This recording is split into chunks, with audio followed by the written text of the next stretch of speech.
नमस्कार दोस्तों, कासन स्टडी के ऑनलाइन क्लासेज में आप सभी का स्वागत है।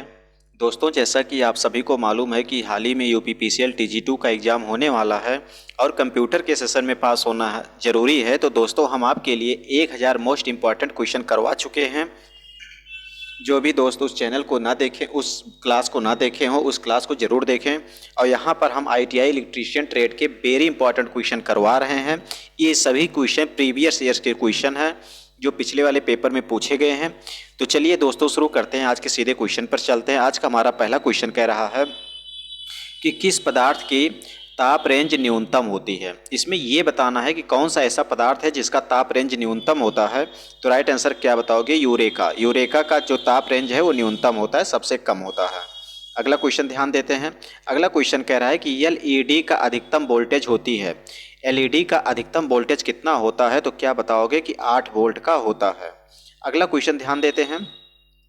अगला क्वेश्चन यहाँ पर कह रहा है कि ऑपरेशन एम्पलीफायर की प्रतिबाधा कैसी होती है। तो क्या बताओगे कि बहुत कम परंतु शून्य नहीं होता है। बहुत कम होता है लेकिन शून्य नहीं होता है। अगला क्वेश्चन ध्यान देते हैं। अगला क्वेश्चन यहाँ पर कह रहा है कि फ्लोरोसेंट ट्यूब का व्यास होता है। फ्लोरोसेंट ट्यूब का व्यास कितना से कितना तक होता है, आपको ये बताना है। तो यहाँ पर राइट आंसर हो जाएगा 20 mm से 40 mm तक होती है। ऑप्शन नंबर बी सही हो जाएगा। अगला क्वेश्चन ध्यान देते हैं। अगला क्वेश्चन यहाँ पर कह रहा है कि स्क्वायर फेज मोटर के रोटर में लेमिनेटेड कोर के मध्य छड़ लगाई जाती है। तो किसकी छड़ होती है, आपको यहाँ पर ये बताना है। तो बताओगे कि तांबे की छड़ होती है। ऑप्शन नंबर डी सही हो जाएगा। अगला क्वेश्चन ध्यान देते हैं। अगला क्वेश्चन यहाँ पर कह रहा है कि एक शुद्ध AC परिपथ में पावर खपत कैसी होती है। मतलब शून्य होती है, कम होती है, अधिक होती है। तो क्या बताओगे? तो यहाँ पर ये बताओगे शून्य होती है। एक शुद्ध AC परिपथ में पावर की जो खपत होती है वो शून्य होगी। ऑप्शन नंबर बी सही हो जाएगा। अगला क्वेश्चन ध्यान देते हैं। अगला क्वेश्चन यहाँ पर कह रहा है कि एक DC जनरेटर के परिभ्रमण पर वोल्टेज उत्पन्न नहीं होती। निम्नलिखित में से कौन सा उपकरण उत्तरदायी नहीं है? आपको इन चारों में से राइट आंसर बताना है। तो क्या बताओगे? क्षेत्र कनेक्शन का विपरीत होना। जब क्षेत्र कनेक्शन विपरीत होती है तब ऐसी कंडीशन उत्पन्न होती है। अगला क्वेश्चन ध्यान देते हैं। अगला क्वेश्चन यहाँ पर कह रहा है कि बेंट प्लग में छिद्र बनाया जाता है। बैटरी के कवर में यहाँ पर जैसा कि 4 विकल्प दिए गए हैं, ये किससे इसका संबंध बता रहा है। तो इसमें राइट आंसर क्या बताओगे? बैटरी की सुरक्षा व गैस बाहर निकलने हेतु से संबंधित है। ऑप्शन नंबर ए सही हो जाएगा। अगला क्वेश्चन ध्यान देते हैं। अगला क्वेश्चन यहाँ पर कह रहा है कि फ्यूल सेलों का प्रयोग कहाँ किया जाता है। जो फ्यूल सेल होते हैं इनका यूज हम लोग कहाँ पर करते हैं। तो इसमें क्या बताओगे? राइट आंसर कहोगे कि जेमिनी स्पेस क्राफ्ट में करते हैं। ऑप्शन नंबर सी सही हो जाएगा। दोस्तों, जिस तरह से क्वेश्चन कहता है उसी तरह से आपको चेंज होना पड़ेगा। कोई क्वेश्चन घुमा फिरा करके पूछा जाता है तो आपको उसी के अनुसार आंसर देना होगा। तो अगला क्वेश्चन देखते हैं। कह रहा है कि वायरिंग छत से दीवार पर शून्य दूरी लगाई जाती है। अब यहाँ पर कह रहा है कि वायरिंग छत से दीवार पर किस दूरी पर लगाई जाती है। तो क्या बताओगे कि इसमें राइट आंसर क्या हो जाएगा? तो इसमें बताओगे ऑप्शन नंबर सी सही हो जाएगा कि 45 सेंटीमीटर पर लगाई जाती है। मतलब क्या हुआ? वायरिंग होती है तो छत से दीवार पर कितनी नीचे होती है। तो क्या बताओगे? 45 सेंटीमीटर मिनिमम होनी चाहिए। ऑप्शन नंबर सी सही हो जाएगा। अगला क्वेश्चन ध्यान देते हैं। तो अगला क्वेश्चन की बात कर रहा है तो अधिकतम क्षमता के DC मोटर की शून्य भार पर हानियां ज्ञात करने हेतु सबसे प्रभावी विधि कौन सी है। तो इसमें राइट आंसर क्या बताओगे कि स्विनवर्न परीक्षण करते हैं। ऑप्शन नंबर ए सही हो जाएगा। अगला क्वेश्चन ध्यान देते हैं। अगला क्वेश्चन यहाँ पर कह रहा है कि फ्रीक्वेंसी को नियंत्रित किया जाता है। तो फ्रीक्वेंसी को कैसे नियंत्रित करते हैं? तो राइट आंसर क्या बताओगे यहाँ पर? तो बताओगे ऑप्शन नंबर डी सही हो जाएगा। उपर्युक्त सभी, जैसा कि पहला ऑप्शन कह रहा है कि अल्टरनेटर को बंद करके सही है। प्राइम मूवर की स्पीड से ये भी सही है। एक्साइटर्स द्वारा ये भी सही है। अर्थात उपर्युक्त सभी, ऑप्शन नंबर डी सही हो जाएगा। अगला क्वेश्चन की बात करते हैं। अगला क्वेश्चन यहाँ पर कह रहा है कि विकिरण द्वारा हीटिंग विधि किस कार्यों के लिए उपर्युक्त है। विकिरण द्वारा जो हीटिंग विधि है किस कार्यों के लिए उपर्युक्त है। तो इसमें राइट आंसर क्या बताओगे कि पेंट और वार्निश को सुखाना। ऑप्शन नंबर डी सही हो जाएगा। अगला क्वेश्चन ध्यान देते हैं। अगला क्वेश्चन कह रहा है कि एक फ्लाई बोर्ड पर को 100 तक गर्म करता है, मतलब 100 डिग्री सेल्सियस तक गर्म किया जाता है, तो इसके लिए उपयुक्त हीटिंग विधि होगी। तो कौन सी हीटिंग विधि होगी आपको ये बताना है, तो बताओगे इंडक्शन हीटिंग होगी। ऑप्शन नंबर सी सही हो जाएगा। अगला क्वेश्चन यहाँ आगे ध्यान देते हैं। अगला क्वेश्चन यहाँ पर कह रहा है कि आधुनिक उपकरणों में प्रयुक्त होता है। तो आधुनिक उपकरणों में क्या प्रयुक्त होता है, तो इसमें राइट आंसर क्या हो जाएगा, तो इसमें राइट आंसर बताओगे ठोस अवस्था दृष्टिकारी। ऑप्शन नंबर डी सही हो जाएगा। हम अगला क्वेश्चन की बात करते हैं। अगला क्वेश्चन यहाँ पर कह रहा है कि गैस से भरे एक टंगस्टन फिलामेंट लैंप को चलाने के लिए निम्नलिखित में से कौन सा तापमान सही है। तो कौन सा तापमान सही है, तो इसमें राइट आंसर क्या बताओगे कि 2300 डिग्री सेल्सियस होता है। ऑप्शन नंबर सी सही हो जाएगा। अगले क्वेश्चन पर बात करते हैं। अगला क्वेश्चन यहाँ पर कह रहा है कि फ्यूल को सदैव संयोजित करना चाहिए।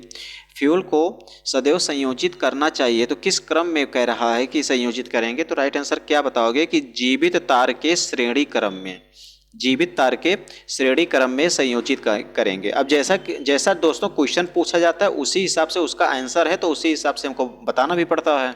इसलिए अगले क्वेश्चन पर चलते हैं। अगला क्वेश्चन यहाँ पर कह रहा है अंतर्राष्ट्रीय ओम को निम्नलिखित के प्रतिरोधों के रूप में परिभाषित किया जाता है। तो किस रूप में परिभाषित करेंगे, तो इसमें राइट आंसर क्या बताओगे, कहोगे तांबे के घन के रूप में। ऑप्शन नंबर सी सही हो जाएगा। अगला क्वेश्चन की बात करते हैं।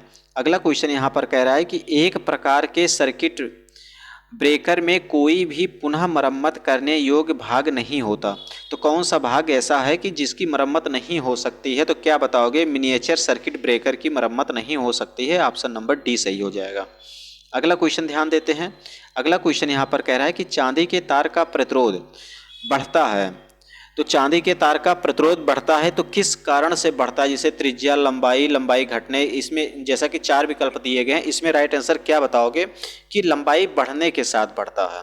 चांदी के तार का प्रतिरोध जो होता है वो लंबाई बढ़ने के साथ बढ़ता है। अब जैसा कि यहाँ पर कह रहा है कि त्रिज्या दुगनी हो जाती है, ऐसा तो कोई बात नहीं है, दुगनी उगनी की यहाँ पर कोई बात ही नहीं होगी। लंबाई घटने के साथ अगर लंबाई घटेगी तो प्रतिरोध भी घट जाएगा, क्योंकि R बराबर रो इंटू एल बाई ए ही होता है। व्यास अधिक होने पर कह रहा है, तो यहाँ पर राइट आंसर आपका क्या हो जाएगा, कहोगे कि अगर व्यास अधिक करेंगे तो प्रतिरोध भी बढ़ेगा। लेकिन यहाँ पर जैसा कि सबसे पहला विकल्प दिया गया है बी वाला, तो बी राइट आंसर हो जाएगा। अगला क्वेश्चन ध्यान देते हैं। अगला क्वेश्चन की बात करते हैं, क्योंकि अगला क्वेश्चन इसमें कह रहा है कि एक जो है 230 वोल्ट डीसी श्रेणी मोटर को 230 वोल्ट एसी पर कनेक्ट किया जाता है, तो मोटर पर क्या प्रभाव पड़ेगा। तो इसमें राइट आंसर क्या बताओगे कि कम दक्षता के साथ चलेगी। ऑप्शन नंबर ए सही हो जाएगा। अगला क्वेश्चन ध्यान देते हैं। अगला क्वेश्चन यहाँ पर कह रहा है कि 3 डेल्टा संयोजित समरूप कुंडलियाँ 400 वोल्ट 3 सप्लाई 5 kW शक्ति एवं 90 एम्पियर लाइन धारा लेती है। कुंडलियों द्वारा कुल लिए गए KVA की मान बतानी है। तो KVA का मान कितना हो जाएगा, बताओगे कि 2.5 KVA हो जाएगा। ऑप्शन नंबर बी सही है। अगला क्वेश्चन की बात करते हैं। अगला क्वेश्चन इसमें कह रहा है कि सुरक्षा रिले का कार्य ट्रांसफार्मर में करती है। सुरक्षा रिले का कार्य ट्रांसफार्मर में करती है, तो किस रूप में करती है, तो इसमें राइट आंसर क्या बताओगे, इसमें ये कहोगे कि जो है बखोल्ज रिले के साथ पर आधारित होता है। सुरक्षा रिले का कार्य ट्रांसफार्मर में करती है, तो बखोल्ज रिले के साथ। अगला क्वेश्चन ध्यान देते हैं। तो अगला क्वेश्चन कह रहा है कि यदि आर्मेचर धारा प्रेरित विद्युत वाहक बल 90 लीड करती है, 90 डिग्री क्या करती है, तो कहोगे लीड करती है, तब आर्मेचर प्रक्रिया का प्रभाव होता है। तो आर्मेचर प्रक्रिया का प्रभाव कैसा होता है, तो आप यहाँ पर राइट आंसर क्या बताओगे, तो यहाँ पर बताओगे कि राइट आंसर हो जाएगा ऑप्शन नंबर बी चुंबकीय होती है। ऑप्शन नंबर बी सही हो जाएगा। ये अगला क्वेश्चन की ध्यान देते हैं। अगला क्वेश्चन यहाँ पर कह रहा है कि सिंक्रोनस मोटर की रोटर बाइंडिंग किसके द्वारा उत्तेजित की जाती है। तो सिंक्रोनस मोटर की जो रोटर होती है वो बाइंडिंग किसके द्वारा उत्तेजित की जाती है, तो राइट आंसर यहाँ पर क्या बताओगे कि उत्तेजक से प्राप्त डीसी सप्लाई पर आधारित होती है। ऑप्शन नंबर ए सही हो जाएगा। अगला क्वेश्चन ध्यान देते हैं।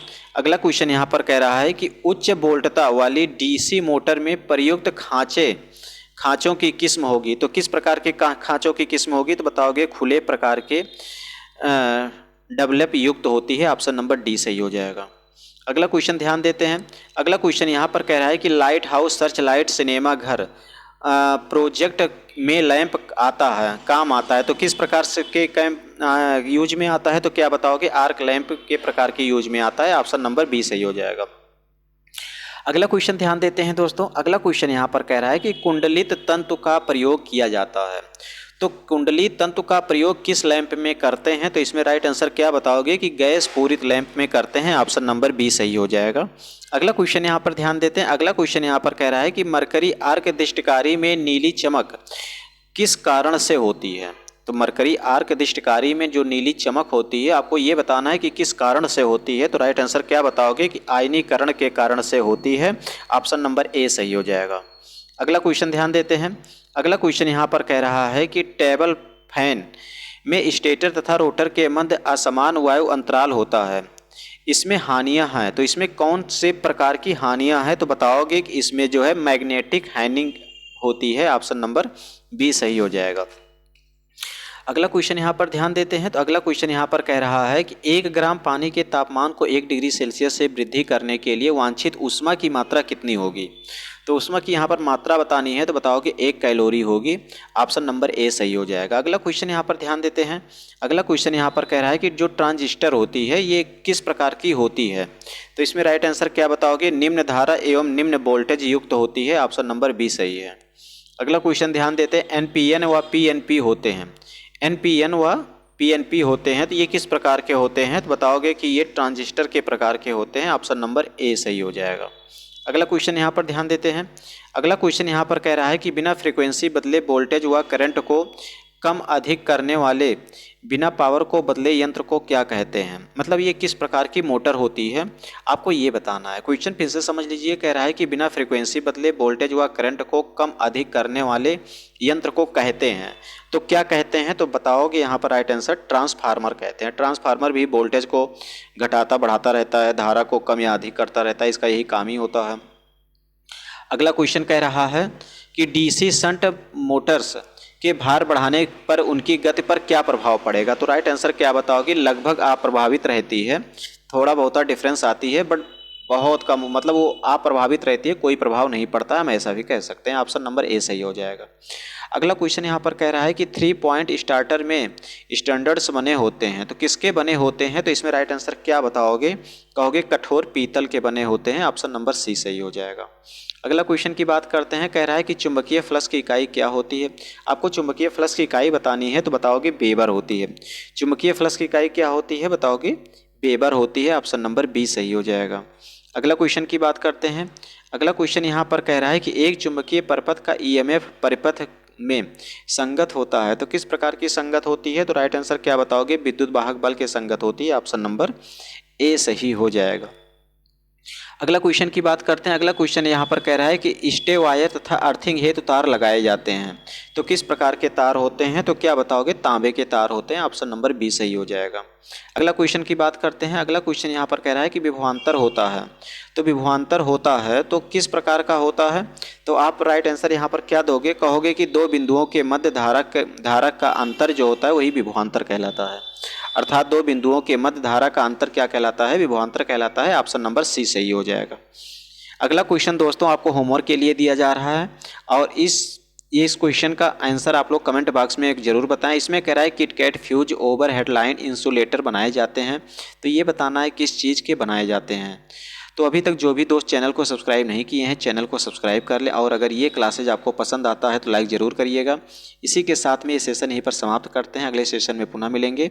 नमस्कार।